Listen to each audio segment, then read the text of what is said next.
Salam, kita bertemu kembali bersama saya Bapak Ekron Rumayjuk dalam mata pelajaran pendidikan agama Kristen. Kita percaya Yesus adalah Tuhan dan Juru Selamat kita. Mari kita berdoa, kita tutup mata, lipat tangan, kita berdoa. Bapa kami di surga, berkati kami pada saat ini. Kami mau belajar agama Tuhan, khususnya kami akan berbicara tentang pengharapan. Biarlah Tuhan memberikan kami pemahaman dan pengertian sehingga apa yang kami pelajari melalui hamba-Mu pada saat ini Tuhan, kami bisa memahami dan mengerti. Bahkan lebih itu kami dapat terapkan, kami menjadi seorang remaja Kristen yang memiliki pengharapan yang teguh. Seperti firman-Mu berkata, pengharapan itu bagaikan sauh yang kuat. Biar kami tetap semua berpengharapan kepada Tuhan. Tidak ada yang pernah kecewa dalam mengiring Tuhan. Karena pengharapan kami adalah pengharapan yang pasti. Di dalam nama Yesus kami berdoa mengucap syukur. Haleluya. Amin. Puji Tuhan, kita sudah awali dengan doa. Mari kita ikuti pembelajarannya dengan baik. Pada minggu yang lalu kita sudah belajar tentang beriman.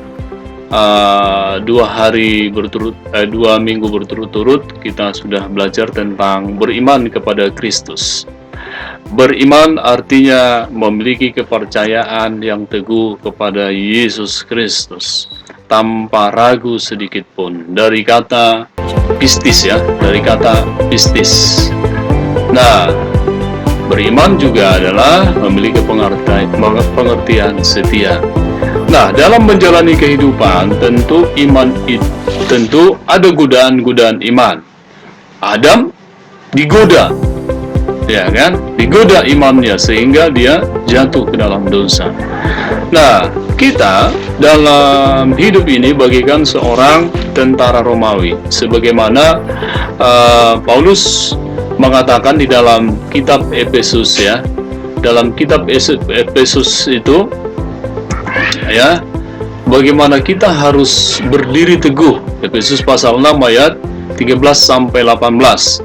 Memakai seluruh perlengkapan senjata Allah supaya kita dapat bertahan di dalam menghadapi panah api si jahat atau setan.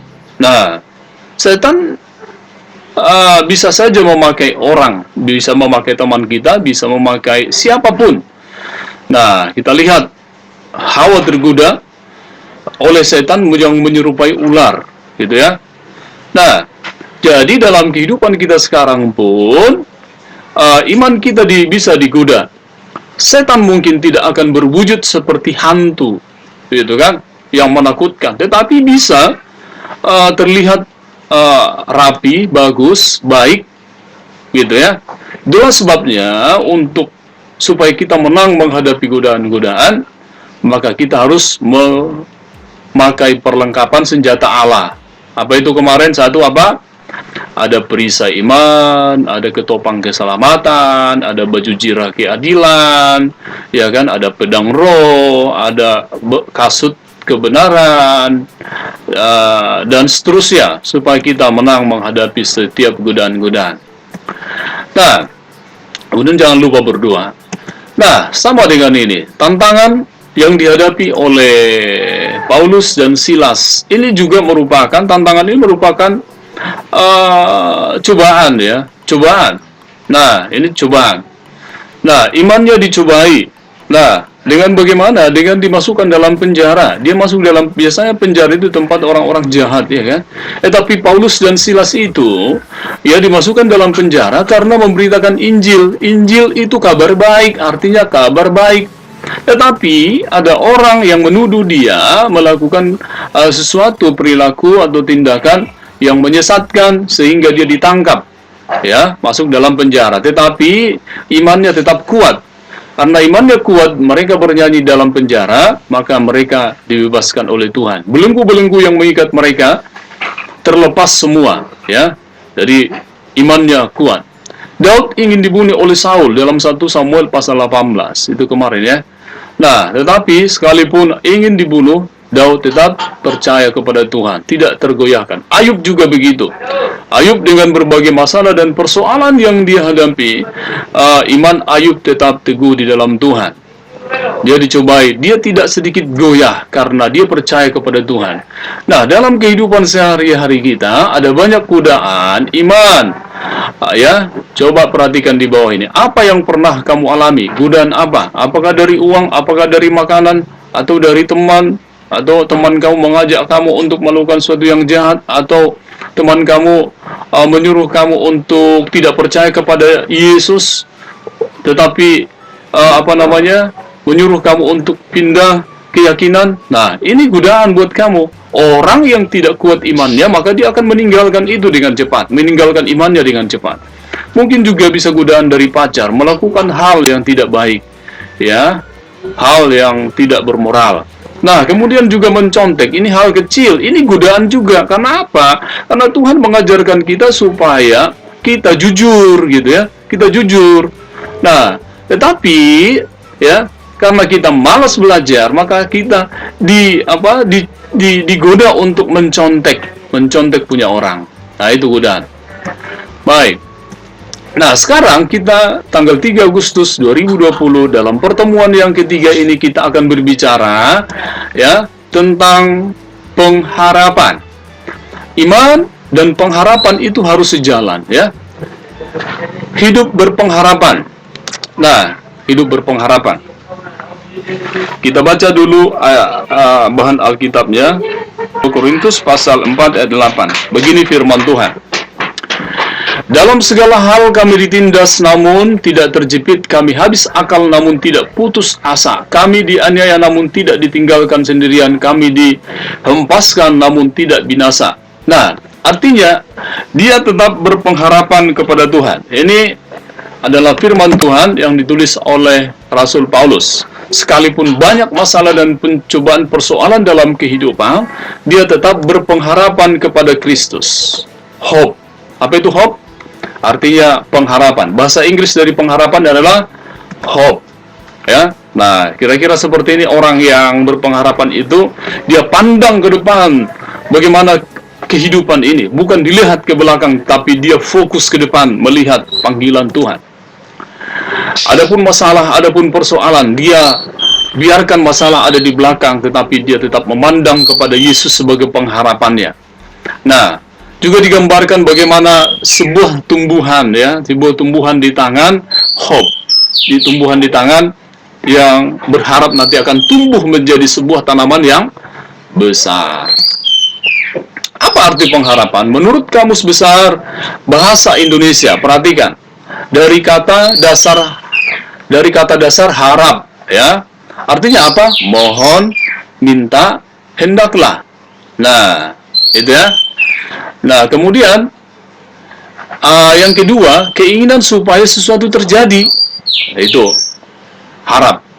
Kemudian ada harapan. Harapan itu apa? Harapan, selalu berharap, selalu rindu, selalu menanti. Nah, kemudian ada berharap. Berharap artinya apa? Berkeinginan supaya terjadi apa yang kita harapkan terjadi, gitu. Apakah kesembuhan, nah gitu ya. Contohnya, ibu itu berharap agar anaknya dapat segera sembuh kembali. Nah, itu contohnya ya. Pengertian yang kedua adalah, nah, kita lihat pengertian yang kedua, meminta supaya. Nah, jadi meminta supaya. Meminta ini bisa lewat doa supaya terkabul. Misalnya kita kepengen orang tua kita diberkati oleh Tuhan, ya kan? Maka kita minta. Kami berharap saudara dapat melunasi utang saudara selambat-lambatnya akhir bulan ini. Contoh daripada kata berharap. Nah,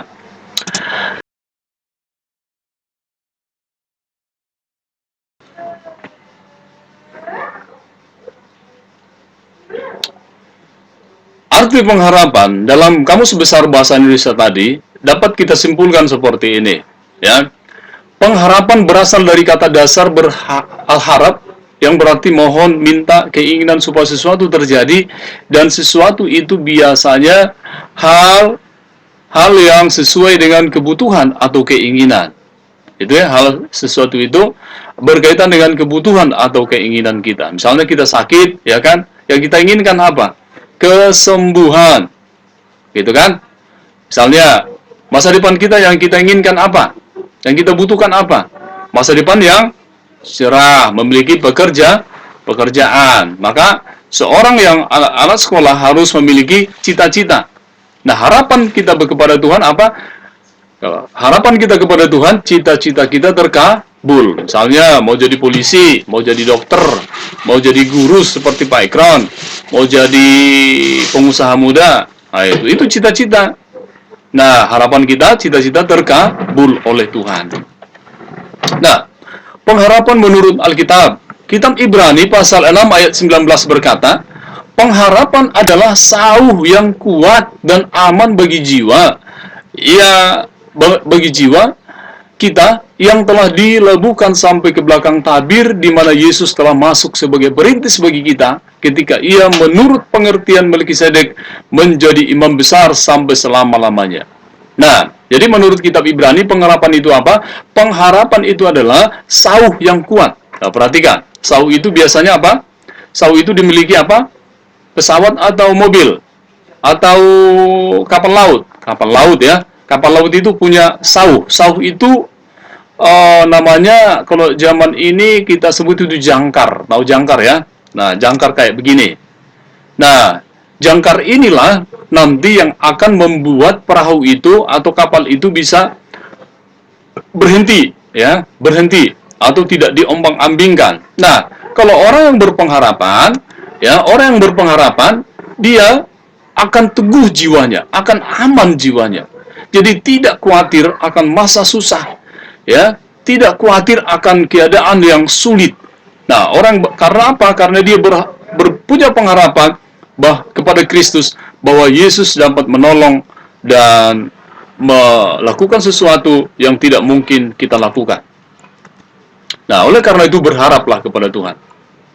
Anakku sekalian, kita baca buku ya, kita literasi. Nanti kamu baca buku paketmu, itu halaman 9 ya, tentang pengharapan Ibu Monica. Ya, Ibu Monica.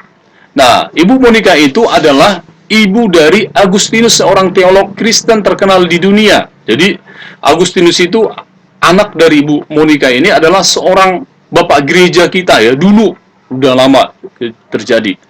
Nah, perilaku daripada suami daripada Ibu Monica dan anaknya Agustinus jahat pada waktu itu.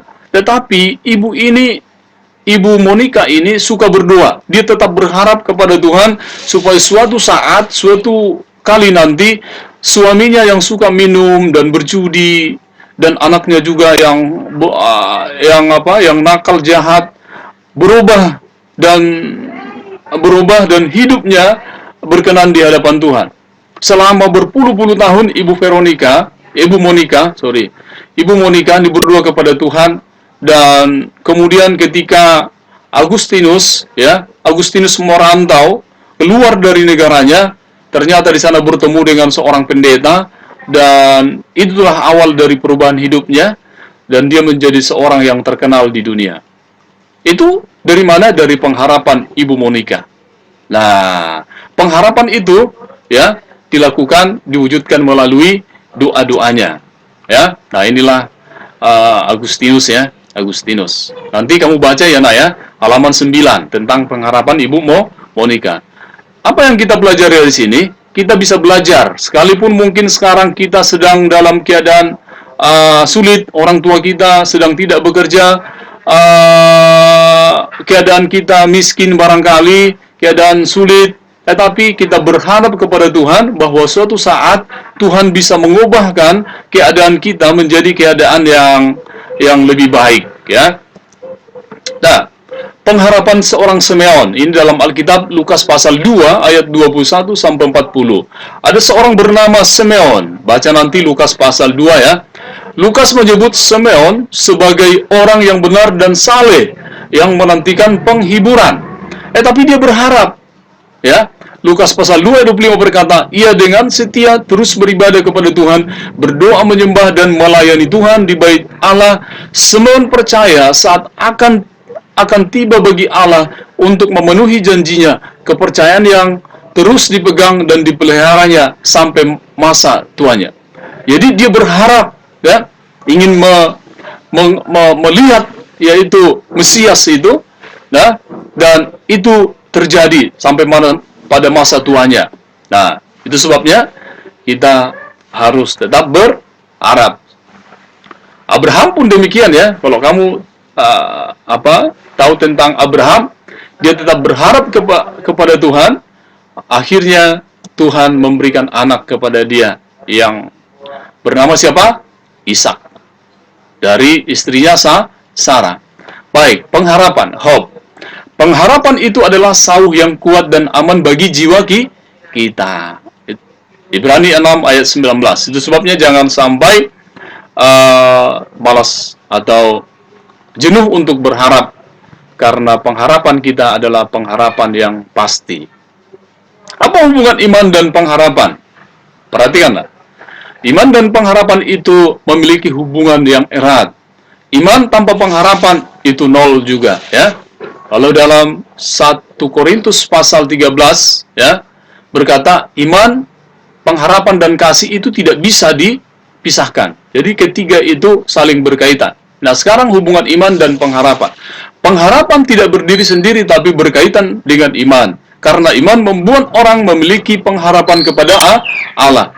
Iman menempatkan manusia memiliki kepercayaan kepada Allah, sehingga ia dapat menaruh pengharapan kepada Allah. Pengharapan adalah sikap orang percaya yang mengenal Allah, ya. Jadi kalau kamu tidak mengenal Allah, mengenal Tuhan kita Yesus, ya kamu mungkin tidak akan berharap kepadanya. Itu sebabnya mari kenali Tuhan kita Yesus Kristus, baca Alkitabmu, ya. Tidak ada pengharapan yang tidak dikaitkan dengan Allah yang menguasai alam semesta ini. Jadi pengharapan kita dalam Roma 5 ayat 5, pengharapan itu kan tidak mengecewakan. Karena apa? Karena pengharapan kita kepada Tuhan adalah pengharapan yang benar-benar berharap kepada Tuhan penguasa alam semesta ini, yaitu yang kita kenali dalam Yesus Kristus. Mengharapkan berbeda dengan menginginkan. Mengharapkan berbeda dengan menginginkan. Perhatikan ini. Kok berbeda? Nah, menginginkan adalah sikap dan cara hidup yang berharap seperti yang kita inginkan, seperti yang kita pikirkan, seperti yang kita mau. Sedangkan pengharapan adalah sikap dan cara hidup yang mengandalkan pada apa yang hendak Allah lakukan dalam hidup kita. Jadi sangat berbeda, ya. Jadi kalau menginginkan itu berdasarkan apa yang kita pikirkan. Tetapi kalau berharap berdasarkan pada sikap dan cara hidup yang mengandalkan pada apa yang Allah kehendaki. Nah gitu, keinginan kita dengan keinginan Tuhan itu bisa berbeda, ya. Bisa berbeda. Itu sebabnya kalau kita berdoa, Tuhan berikan aku ini, itu kita doakan seperti itu, nggak terkabul-kabul. Karena apa? Karena itu mungkin hanya keinginan kita saja, bukan pengharapan kita. Pengharapan bertumbuh dalam iman dan diwujudkan dalam cara. Dengan cara apa? Yang pertama kita lihat, berdoa. Ya. Yang kedua apa? Membaca firman Tuhan. Yang ketiga apa? Beribadah. Yang keempat apa? Hidup dalam pengharapan. Tetap semangat, gitu, ya. Jadi orang yang berharap dengan orang yang putus asa itu sangat berbeda sekali, ya. Orang yang berharap dia hadapi kehidupan, masalah-masalahnya dengan tetap sukacita. Walaupun misalnya seperti kamu mungkin kurang pintar, tetapi kalau orang yang berharap, dia tetap semangat. Dia tetap semangatnya belajar. Oke. Walaupun ada orang mengajak dia untuk melakukan sesuatu kejahatan, atau untuk mengajak kamu untuk tidak mau belajar, tetapi dia berkata, aku mau belajar karena aku memiliki pengharapan. Aku mau tetap semangat. Harus memiliki pengharapan. Siapa orang Kristen? Kristen artinya apa? Kristen artinya pengikut Yesus Kristus, pengikut Kristus. Siapa itu orang Kristen? Kamu. Nah, orang Kristen adalah orang yang menerima dan percaya kepada Yesus dengan segenap hati dan segenap jiwanya. Menerimanya sebagai Tuhan dan Juru Selamatnya. Nah, orang Kristen harus memiliki pengharapan. Tidak boleh tidak. Jadi kamu harus memiliki pengharapan. Tidak berharap menunjukkan ketidakpercayaan kita kepada firman Tuhan. Nah, kalau kita nggak berharap, berarti kita nggak percaya kepada firman Tuhan. Orang yang percaya adalah orang yang berharap. Bahkan, orang yang beriman, ya, adalah orang yang selalu berharap kepada Tuhan. Nah, jadi antara iman dengan pengharapan itu sejalan. Jadi bukan hanya sekedar percaya, aku percaya kepada Tuhan, itu aja. Tapi seharusnya beriman itu harus juga dibarengi dengan berharap. Aku percaya Tuhanku akan menolong saya. Aku percaya bahwa Tuhanku bisa mengubah hidup kami. Aku percaya Tuhanku dapat mengubah bapak saya yang malas ke gereja misalnya. Aku percaya bahwa Tuhanku Yesus Kristus dapat mengubah mama saya yang suka rewel misalnya, ya kan? Nah, aku percaya sekalipun bapakku belum bekerja hingga saat ini, aku percaya Tuhan dapat memberikan pekerjaan kepada bapak saya. Itu namanya berharap, gitu. Itu namanya berharap. Nah, tetapi ingat, berharap itu harus diwujudkan melalui apa? Tadi berdoa, ya kan? Ya kan? Berdoa, ya. Terus apa? Beribadah. Terus apa lagi? Baca Alkitab, ya kan? Kemudian apa? Ya hidup berpengharapan itu. Semangat hidupnya tanpa ada khawatir. Nah, apa yang kita harap dari Tuhan? Yang kita harap dari Tuhan paling tidak ada pertolongannya lah, ya kan? Kita butuh pertolongan Tuhan. Terus apa? Ada kesembuhan, mukjizat, keselamatan. Nah, keselamatan kekal ya. Nah, kemudian apa? Kesejahteraan. Apalagi yang kita harap? Kebaikan dan seterusnya. Pokoknya hal-hal yang baiklah yang perlu kita harapkan dari Tuhan. Nah, kenapa? Karena tangan Tuhan itu selalu datang untuk menyambut kita, ya. Misalnya, kamu siapa nama-nama kalian, ya kan? Tangan Tuhan terulur bagi kalian, ya, seperti gambar ini. Dia datang untuk menyambut kita, gitu. Jadi kita butuh Tuhan dalam hidup, ya. Apa kata Alkitab berkaitan dengan pengharapan? Yeremia pasal 17 ayat 5. Beginilah firman Tuhan. Terkutuklah orang yang mengandalkan manusia, yang mengandalkan kekuatannya sendiri, dan yang hatinya menjauh daripada Tuhan. Terkutuk, ya kan? Terkutuk itu seperti apa? Itu digambarkan, ia akan seperti semak bulus di padang belantara. Kering dia. Ia tidak akan mengalami datangnya keadaan baik. Nah, tidak mengalami datangnya keadaan baik. Ia akan tinggal di tanah angus, di padang gurun, di negeri padang asin yang tidak berpenduduk. Gitu ya. Nah, apakah kamu mau seperti itu? Tentu tidak ya. Kita mau ayat yang ke-7. Diberkatilah orang yang mengandalkan Tuhan, yang menaruh harapannya pada Tuhan. Nah, ayo sekali lagi. Diberkatilah orang yang mengandalkan Tuhan, yang menaruh harapannya pada Tuhan. Ia digambarkan seperti apa orang yang berharap kepada Tuhan? Ia digambarkan seperti pohon yang ditanam di tepi air, yang merambat akar-akarnya ke tepi batang air, dan yang tidak mengalami datangnya panas terik, yang daunnya tetap hijau, yang tidak khawatir dalam tahun kering, dan yang tidak berhenti menghasilkan buah. Kamu pilih mana? Mau dikutuk?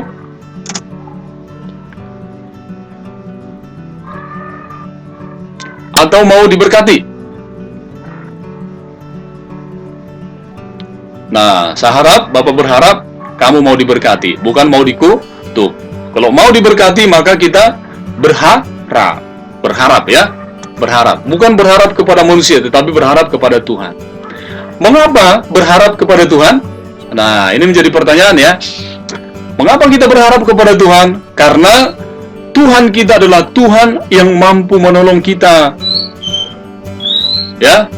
Karena Tuhan mampu melakukan, ya, Tuhan mampu melakukan apa yang tidak bisa kita lakukan.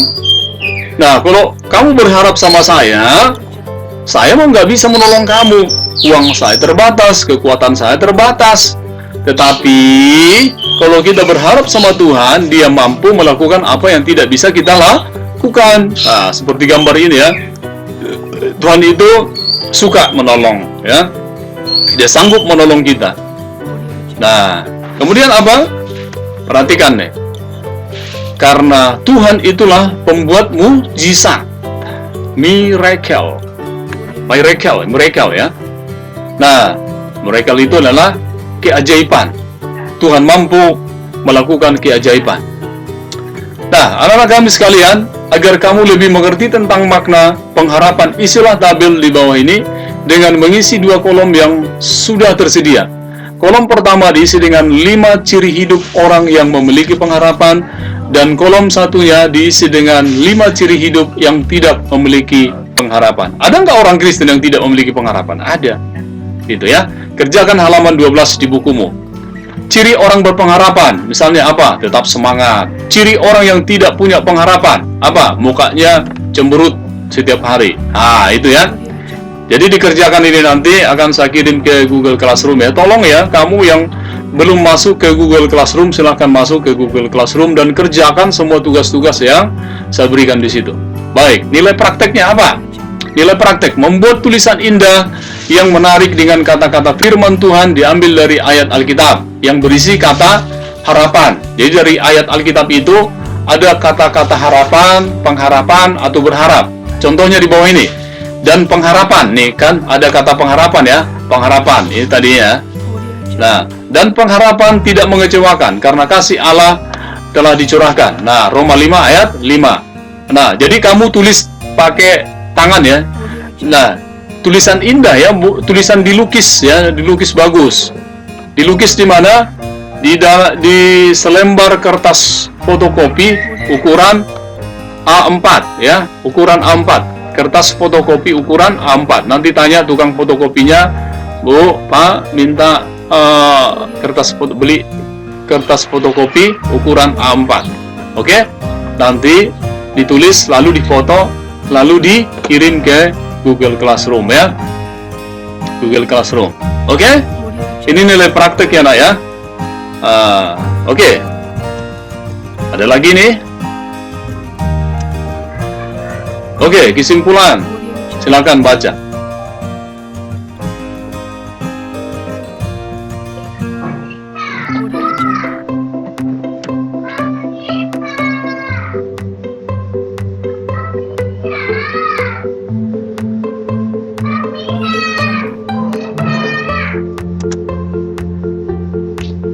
Oke, terima kasih untuk pertemuan kita pada saat ini. Tuhan memberkati kalian semuanya. Kita sudah belajar tentang berpengharapan ya.